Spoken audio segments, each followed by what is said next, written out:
Great morning, great morning, great morning. I am Nicole D. Jones, and I am just happy and grateful for another day. I'm happy and grateful for life. I say it every week. I don't take days for granted. I don't take you for granted.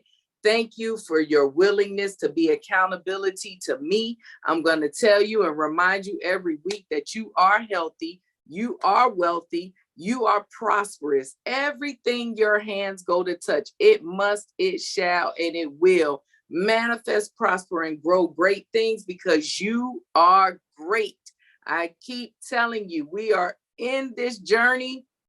We are being the best versions of us unapologetically. We're learning who we are. We're learning whose we are. And because of this, there is nothing that can defeat us. All right.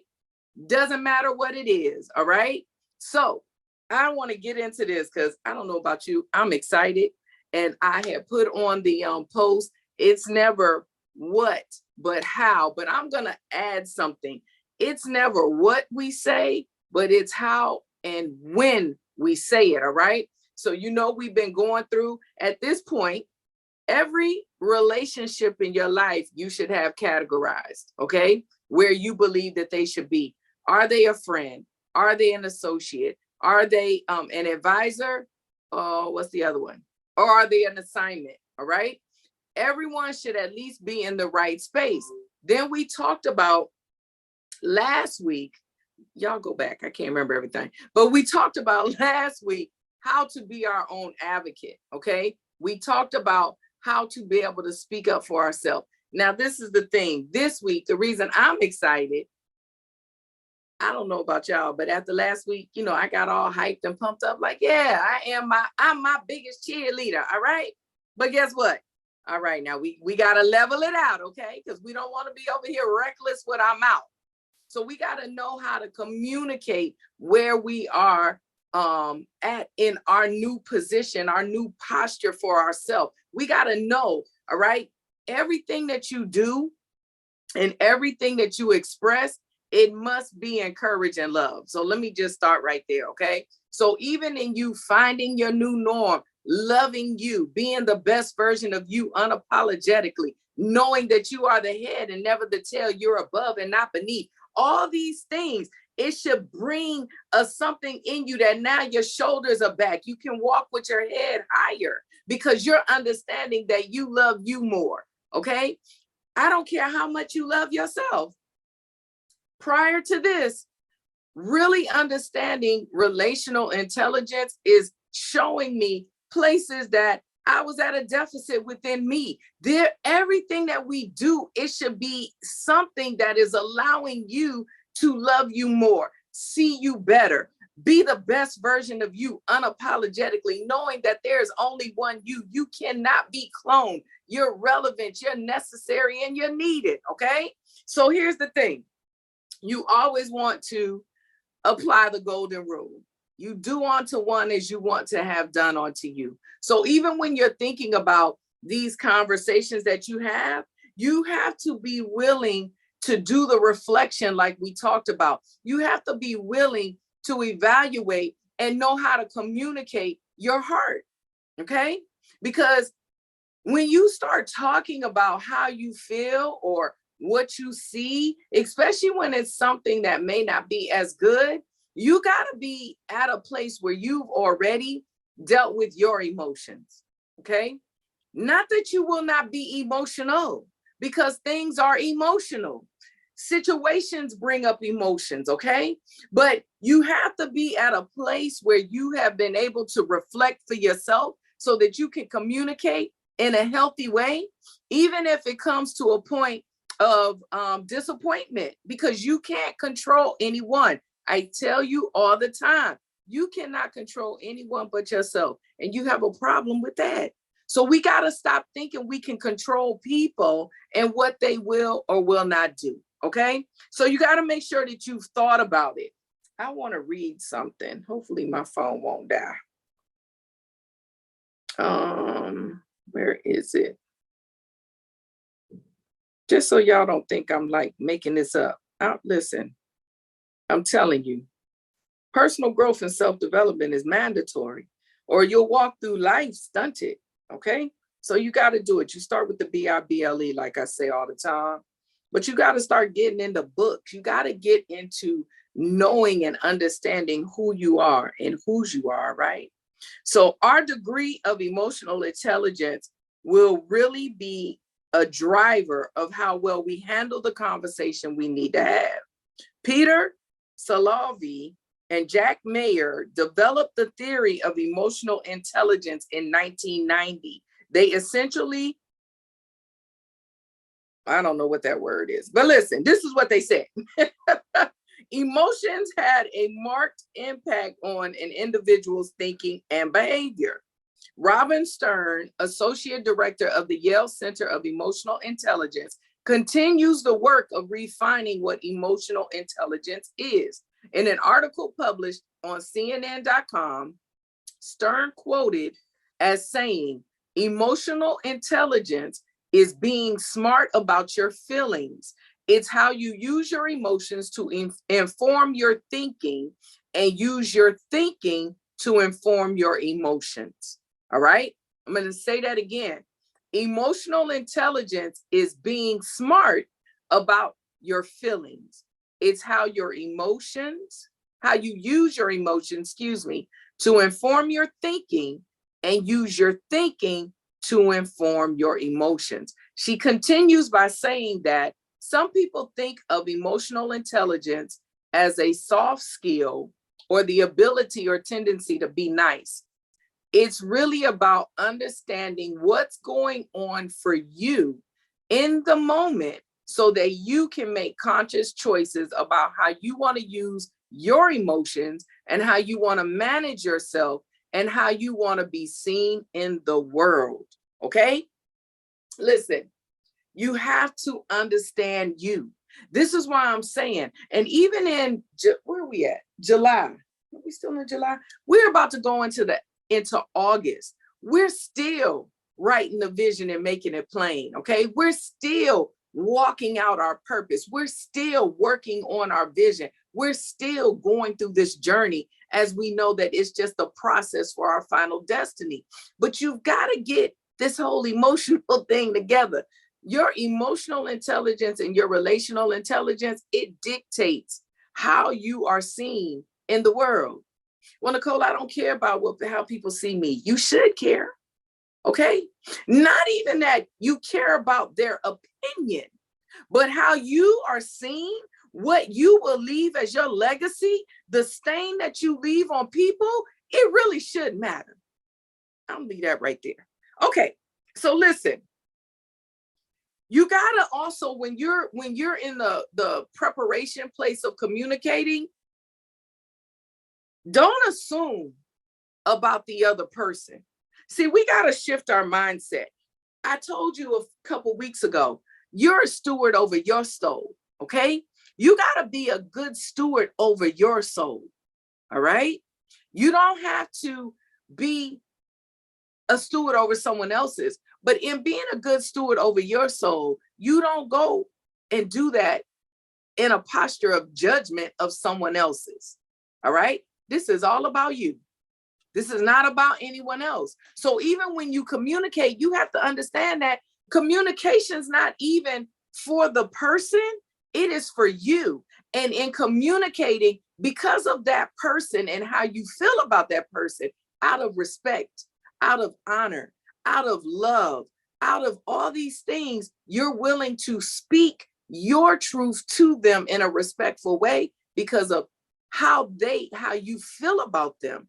But your communication is not based on their reaction or even their acceptance. Okay? You got to shift your perspective and you got to shift your mindset.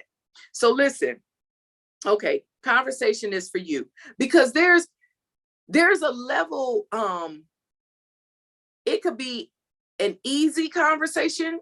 So let's say that like you have someone that was an associate, it was a co-worker, and now over time y'all have learned each other, y'all see each other, y'all are building relationship with one another. So the conversation it may be an easier conversation than if you have a friend and y'all are kind of distancing yourself And that friend may be becoming an associate or even an assignment, or just someone that season may be up for right in that space. Because relationships, they pivot, they shift, they change hats. So if it deems a conversation, going in one direction may be easier than going in another. So if you're with a homie or an associate and they're becoming a friend, that those conversations become easier verbally. But you got to understand that in that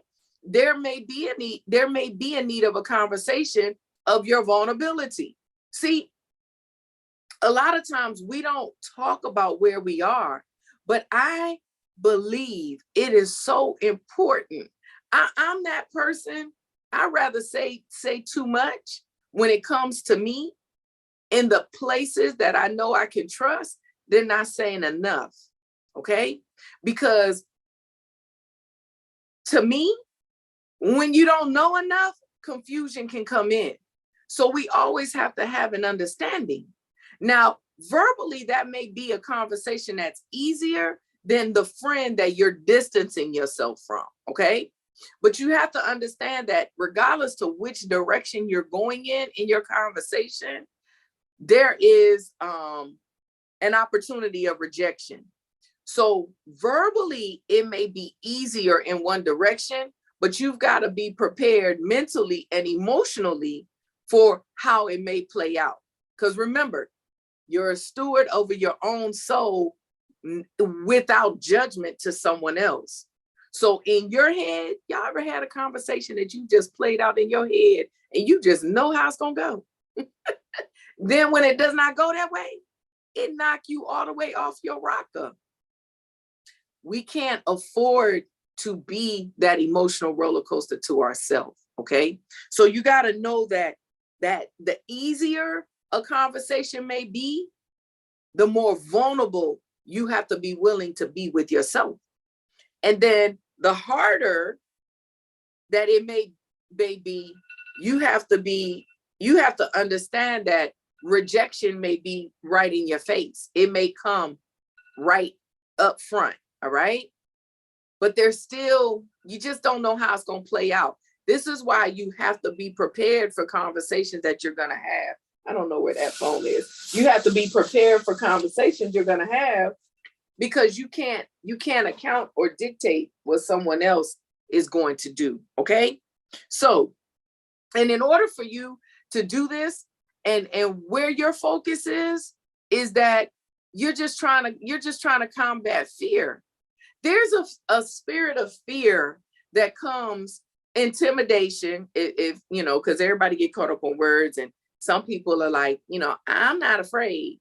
Okay, well, situations come up that it may intimidate you or whatever. However you want to look at it, just understand that if you don't deal with fear, you don't deal with intimidation, whatever, it can put you in a place of bondage, okay? This is why it's so important that you think about, know your posture, know your stance, know what you want to communicate, all right? Know why. You need that foundation. So if it's a relationship that you got to start to fall back from, you need to know that you know why. Because depending on how that conversation comes, you can't just be all emotional and start shifting because of someone else's feelings and emotions. All right. Now, some of y'all know, if you don't know, you know now, my uncle, he passed, and I've been home, I've been in Texas, and of course, it's a flood of emotions. It's a flood of emotions. It's emotions that I have not dealt with in decades, that I've had to deal with, good, bad, indifferent, it doesn't matter. But it has put me in a place where I've had to have hard conversations, easy conversations. But at the end of the day, they're conversations. And not one of them went the way that I thought they were going to go. Not one of them. But that's why I'm so happy and grateful now for this journey. I'm happy and grateful. See, Jehovah God already knew months ago when we started, or when I started, relational intelligence, understanding these different things. He already knew that it would be necessary and needed for me right now. So it has helped me to be able to articulate how I feel, regardless to what it is, good or bad. I was talking to James on my way to Ava's last night, and I was telling him, because of course, he's asking me how I feel, how are things, and I'm like, man, one thing I'm grateful for is there's a specific person I was able to speak to, and because a lot has happened. Like I said, things pile up, and this is why we got to learn to communicate them. When I lost my dad last year, January 12th, 22, I felt like I lost more than just him. At that time, I felt like I lost men that mattered to me in my life. So now physically losing one of those people that I felt that about, it has made me have to face my feelings and things that I felt in that season. But what I had to do first was deal with me. I had to understand what part of that, because all of it's facts, okay? But what facts are based off of my emotions?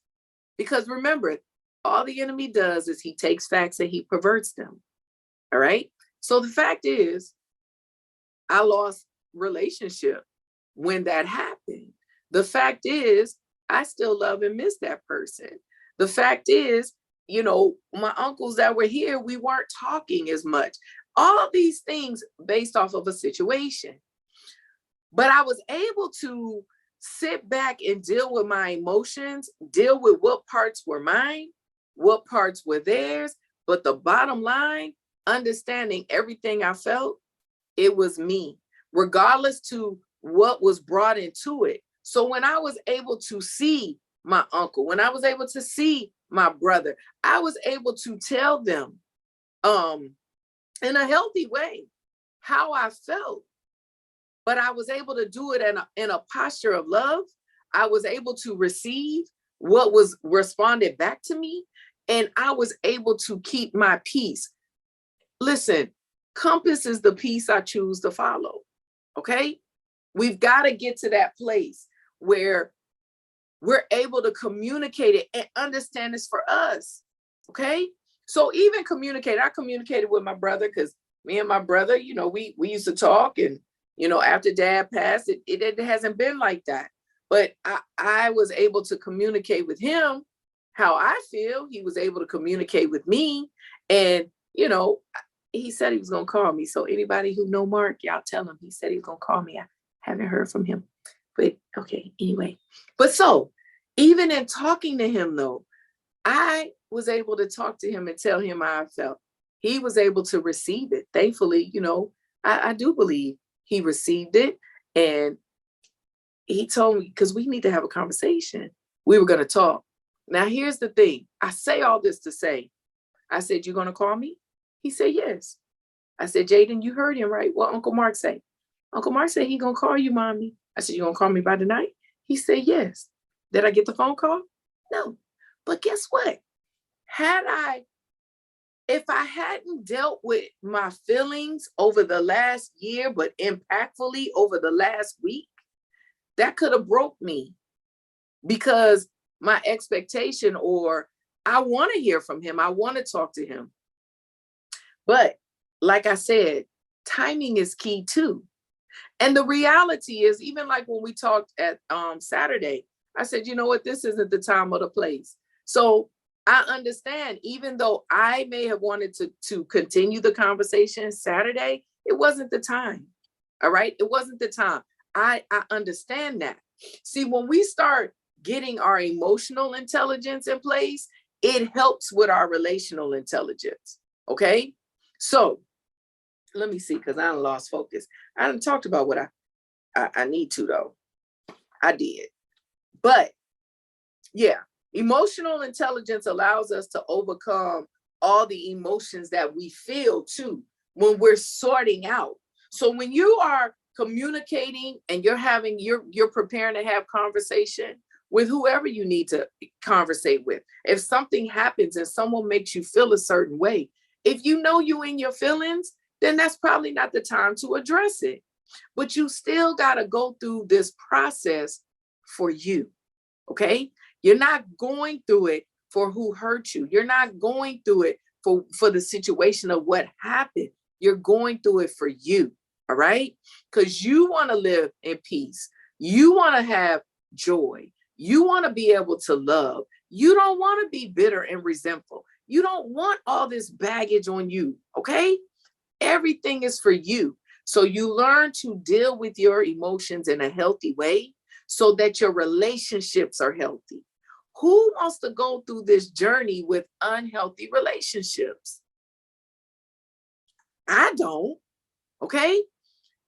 When you get to a place of peace and you can start doing this, you can learn to agree to disagree, not in a posture of, well, we just going to agree to disagree, to shut somebody up. Listen, I'm going to agree to disagree because I'm going to continue to be intentional, to be loved. I am loved. All right? I am loved. And because I'm loved, I can give love and I can receive love. Okay? I'm going to say this and then I'm going to go. I heard of Ayanna Von Zant. Now, she was talking about her ex-husband, but what she said was so profound and it was good. She said, my job is to look at how you love and then make a decision on what part I want to play in it. Okay? Our job is to look at how someone loves, how someone treats us, how someone operates with us. But then we're doing it not to form judgment of the person, but to really evaluate ourselves and understand what role or part we play in it. Okay? Knowing that sometimes there may not be a role or part. Okay? So, Meal Prep Monday, what do I want you to do this week? Because we always dealing with our mindset, right? We're educating ourselves. We're going to keep healthy accountability around us and our lifestyle going to show it. I want you to be intentional to have conversation that is not emotion-led. Have enough self-control that if you are emotional, vulnerable, angry, whatever the emotion is, good or bad, hurt, anger, whatever, toe up from the flow up. Love yourself enough to be able to pull back, think about it, and articulate your words that really communicate the love and the truth of you. All right? So that you can shift your expectation, discipline your expectations so you're not looking for a specific response, but just a response. Telling you, man, this life is like a vapor. My uncle was only 60.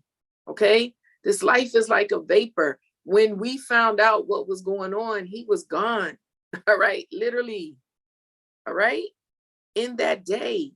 So we got to learn to guard us. All right? So listen, remember to stay focused, stay humble, stay positive. Be the best version of you unapologetically because no one else can do it. You're not a victim, you're victorious. You're relevant, you're necessary, you're needed. I need you. Somebody needs you. Somebody needs me. Even when you don't feel worthy of it, you're always relevant and necessary. It's a trick, all right? And in your conversation, have the courage for yourself and make sure that the foundation is always love, because what you want is to be loved. You want to receive love, so give it, okay? Make sure you give it. So I want you to continue to have a fantabulous rest of the day. Smooches.